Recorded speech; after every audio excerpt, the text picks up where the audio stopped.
We've already spoken about line, and the other side to that type of bowling or to seam bowling is line and length. So we must talk about length. And when you actually get on a cricket wicket and you put the ball on where you think a good length is, 9 times out of 10, in fact a lot of children would place the ball somewhere up here. But Gavin and I have just had a bit of a talk about it. In reality, a good length for a seam bowler, left or right-handed, to bowl to someone like Gav being a right-handed batsman is about this position.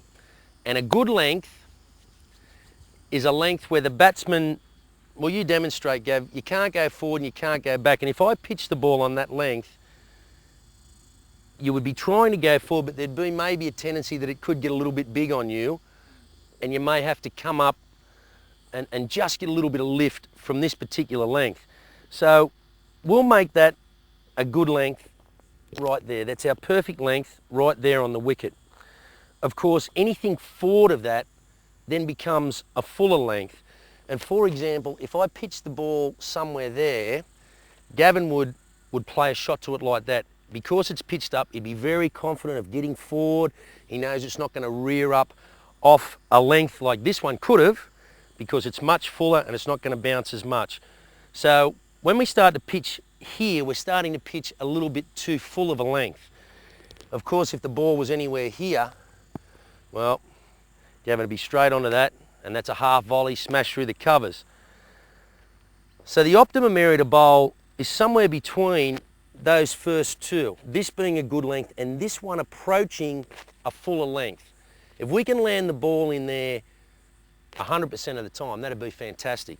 But you'd probably be a little bit of a boring bowler, and we do need to use length to upset the batsman. Most seamers and fast medium bowlers will try and put the majority of their deliveries around here all of the time, just making the batsman play.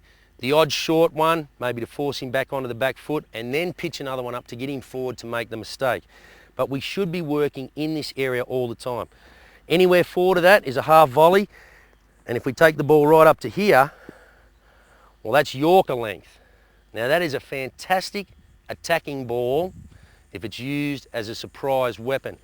If you throw too many of those up there and the batsman gets the idea that you're coming full at him all the time, he only has to jam a few of those out and they can be squirted away for 4 runs quite easily.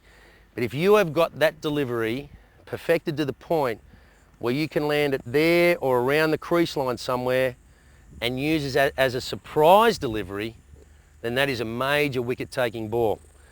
The only drama is that if we've pitched full all day, he's going to be fairly used to that one coming up. So what we need to do is to talk a little bit about coming back this way, being short of a length.